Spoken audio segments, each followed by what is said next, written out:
I stood in the doorway of my aunt's sprawling mansion, watching the annual Miller family business dinner unfold in the formal dining room. Crystal glasses clinked, designer suits gleamed, and success stories were traded like currency. The same scene that had played out every year since I was a child. Except this time, everything was about to change. "Oh, Alexandra, you made it," Aunt Catherine's voice dripped with false warmth. "We're a bit crowded in here with the important guests. Why don't you sit in the kitchen? You'll be more comfortable there." I glanced at the perfectly set dining table where my cousins Michael and Elizabeth sat with their respective spouses, all proudly wearing their Miller Enterprises executive badges. The important guests were potential investors they'd been courting for months, unaware that those same investors had already signed deals with my company. "Of course, Aunt Catherine," I said quietly, smoothing down my simple black dress, a custom Valentino that they'd assume was from a department store. I wouldn't want to disturb the business discussion. "That's the spirit," my Uncle James, CEO of Miller Enterprises, called out. "Leave the real business to those who understand it." If he only knew that I understood it better than all of them combined. That while they thought I was running a small consulting firm, I'd built Aurora Industries into one of the most powerful private equity companies in the country. That their precious family business was already in my crosshairs. "Still doing that little consulting thing?" Elizabeth asked, her diamond bracelet catching the light as she gestured dismissively. "You know, we're always hiring entry-level positions at Miller Enterprises. Even you might qualify for those." I thought about the documents sitting on my desk at Aurora's headquarters. The ones that would show Elizabeth exactly what little consulting thing meant. "I'm doing fine," I replied, taking my assigned seat in the kitchen, next to the staff preparing dinner. They at least had the decency to look embarrassed on my behalf. Michael's voice carried from the dining room. "Did you hear about our latest acquisition? $300 million deal." But of course Alexandra wouldn't understand numbers that big. I suppressed a smile thinking about the billion-dollar deals I closed last month alone. About how Aurora Industries had systematically been buying up Miller Enterprises suppliers, partners and competitors. About how this dinner would be their last celebration before everything changed. My phone buzzed, my CFO's name flashed on the screen. She knew not to call during family events unless it was urgent. "Excuse me," I said to no one in particular, though I could see Aunt Catherine frowning at my rudeness. "Ms. Miller," Sarah's voice was clear and professional. "The final paperwork for the Miller Enterprises acquisition is ready. Their board has secretly approved the sale. Should we proceed with the announcement tomorrow?" I stood up, deliberately moving closer to the dining room door. "Put it on speaker, Sarah. I want to make sure I hear all the details clearly." The conversation in the dining room quieted as Sarah's voice filled the kitchen.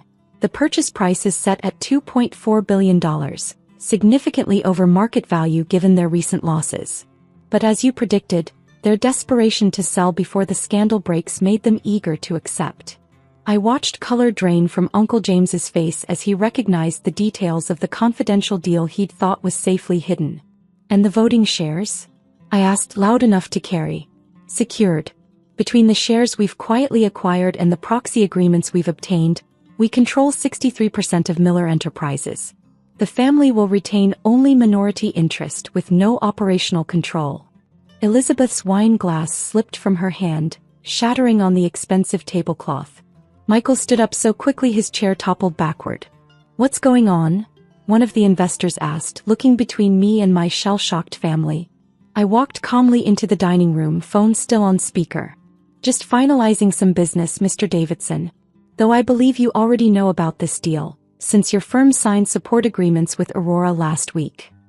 "Aurora?" Uncle James whispered. "You're working with Aurora Industries?"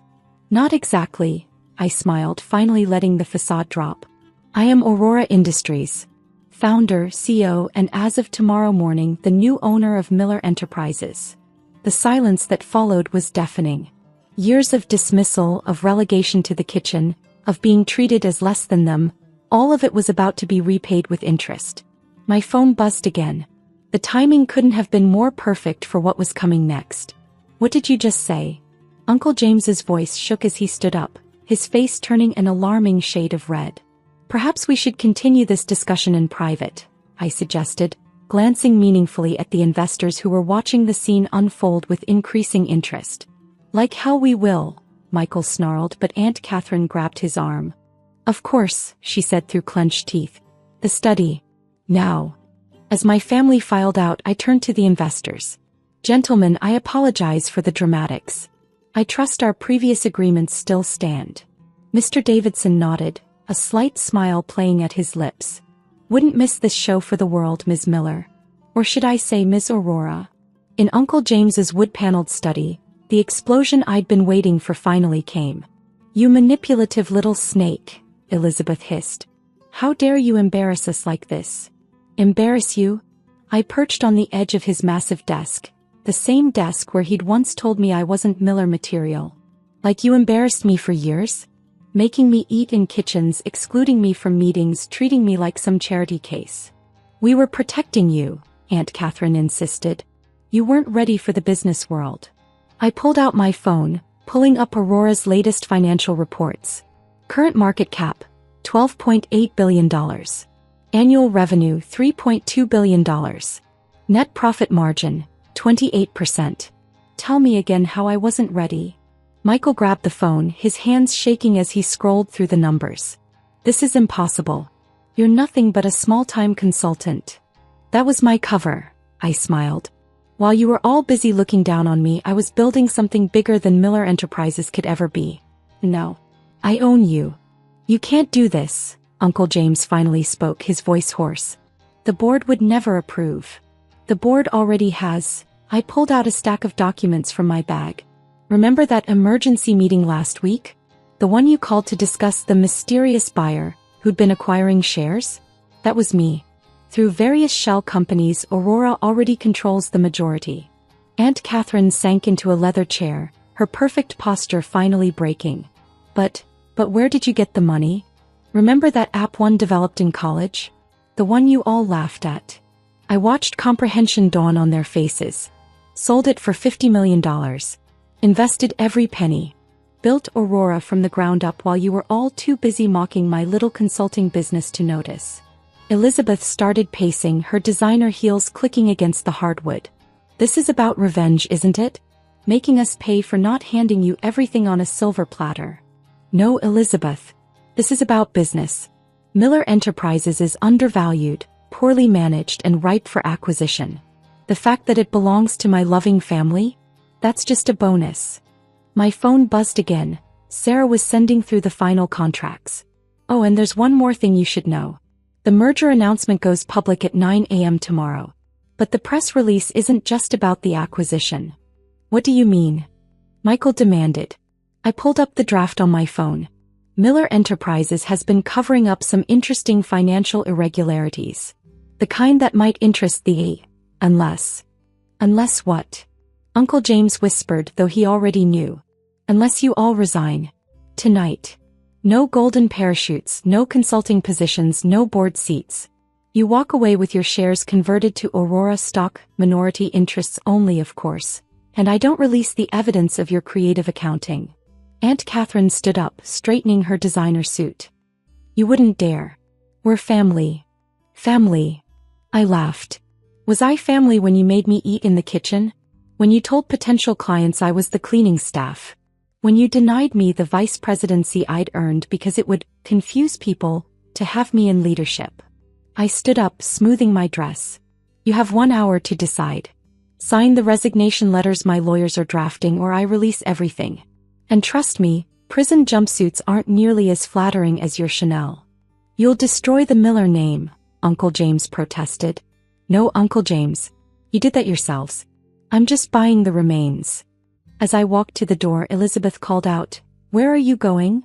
I turned back, savoring the moment. To the dining room. I believe there's an empty seat at the head of the table now. The headlines the next morning were exactly as I'd orchestrated. Miller Enterprises acquired in surprise takeover by Aurora Industries. Family dynasty crumbles. Entire Miller board resigns. The kitchen-to-corner office. How an outcast heiress conquered her family's empire. I sat in what used to be Uncle James's office, watching the stock price climb as the market reacted to the news.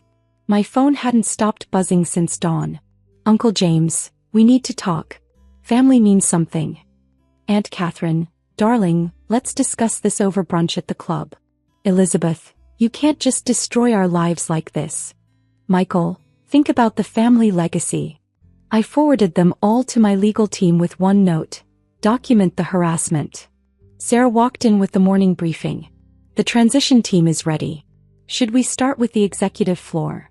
Yes, I smiled, looking at the blueprints. Remove the mahogany paneling first. I want glass walls. Transparency will be our new policy. And the family portraits in the boardroom? Replace them with our company values: merit, innovation, inclusion. I paused and put a special one in the kitchen: success is served at every table. My assistant's voice came through the intercom. Ms. Miller, your family is in the lobby. All of them. I checked the security feed. They looked different now, disheveled, desperate. Elizabeth's Hermes scarf was askew. Michael's confident smirk was gone. Aunt Catherine's perfect makeup couldn't hide her fear. Send them up, I said. It's time for their exit interviews. They filed in like scolded children, standing awkwardly before the desk where Uncle James had once held court. The kitchen's that way, I pointed, watching them flinch. In case any of you feel more comfortable there. Alexandra, Uncle James stepped forward, his voice hoarse. We can fix this. Whatever grievances you have dash. Grievances.